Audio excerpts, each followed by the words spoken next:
नमस्कार।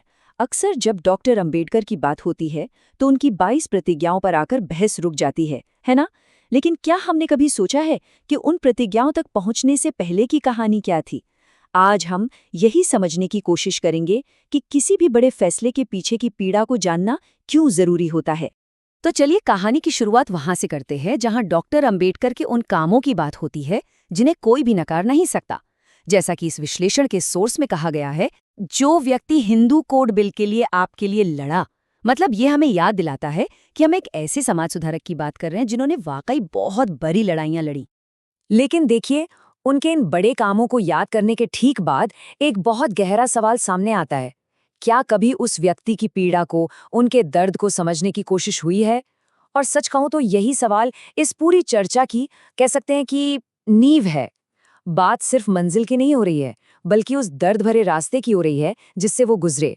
तो उस पीड़ा को समझने से पहले चलिए एक नज़र उनके कुछ बड़े कामों पर डालते हैं, क्योंकि ये वो उपलब्धियां हैं जो उनके बाद के फैसलों को और भी ज़्यादा बना देती हैं। इस विश्लेषण में दो बड़ी बातों पर जोर दिया गया है। पहला, हिंदू कोड बिल के लिए उनका जबरदस्त संघर्ष, जिसने महिलाओं को बराबरी का हक दिलाने में एक बहुत बड़ी भूमिका निभाई। और दूसरा, हर एक नागरिक के लिए वोट का अधिकार पक्का करना, जो हमारे लोकतंत्र की, हमारी डेमोक्रेसी की जान है। ये कोई मामूली उपलब्धियां नहीं थीं, ये बहुत बड़ी बातें थीं।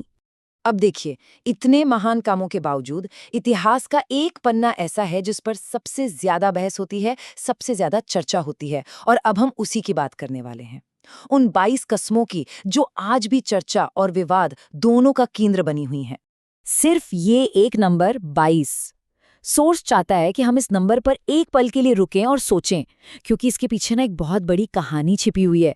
ये सिर्फ एक आंकड़ा नहीं है, ये एक बहुत ही पावरफुल सिंबल बन चुका है। जी हाँ, ये नंबर उन 22 प्रतिज्ञाओं का है जो डॉक्टर अंबेडकर ने ली थीं। और तर्क ये दिया जाता है कि हमारी सारी की सारी बहस अक्सर इन्हीं प्रतिज्ञाओं पर आकर मानो थमसी जाती है। पर असली कहानी, असली वजह तो इन प्रतिज्ञाओं से पहले शुरू होती है।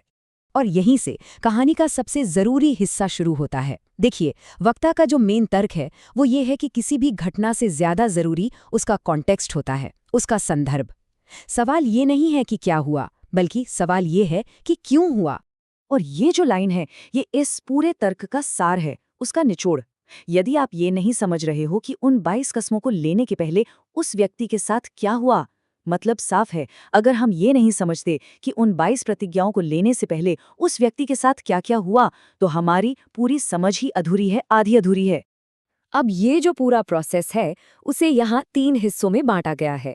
सबसे पहला था प्रयत्न, मतलब हिंदू धर्म में सुधार लाने और समानता पाने की एक ईमानदार कोशिश। लेकिन जब उस कोशिश का नतीजा अपमान और संघर्ष के रूप में मिला तो वो बन गई पीड़ा। और फिर उसी असहनीय पीड़ा का जो परिणाम था वो थी वो 22 प्रतिज्ञाएं। तो ये एक सीधी कॉज एंड इफेक्ट की चेन है। लेकिन ये सिर्फ इतिहास की बात नहीं है, ये सिर्फ एक एनालिसिस नहीं है, ये आने वाले समय के लिए, भविष्य के लिए एक चेतावनी भी है, एक वार्निंग कि अगर हम इस कॉन्टेक्स्ट को, इस संदर्भ को नजरअंदाज करते हैं तो क्या हो सकता है। और चेतावनी बहुत सीधी और साफ है। तो जो टुकड़ा हिंदू समाज का हुआ है वो पुनः होगा। इसका मतलब ये है कि अगर समाज उस दर्द को नहीं समझता, उस पीड़ा को महसूस नहीं करता जिसने ये विभाजन पैदा किया, तो इतिहास खुद को दोहरा सकता है। दांव पर बहुत कुछ लगा है। तो हमारे सामने 2 रास्ते रखे गए हैं। एक रास्ता है समझदारी का, जो समाज में आपसी सद्भाव यानी समरसता की ओर ले जाता है। और दूसरा रास्ता है, कह सकते हैं, नासमझी का, जो समाज को और ज्यादा तोड़ने का खतरा पैदा करता है। चॉइस क्लियर है। तो आखिर इस पूरी बात का निचोड़ क्या है? इसे समझना इतना जरूरी क्यों है? देखिए, ये कहानी सिर्फ एक व्यक्ति की नहीं है, बल्कि ये एक सबक है, एक ऐसा लेसन जो पूरे समाज को सीखना है। इस पूरे तर्क के सेंटर में एक शब्द है, पीड़ा।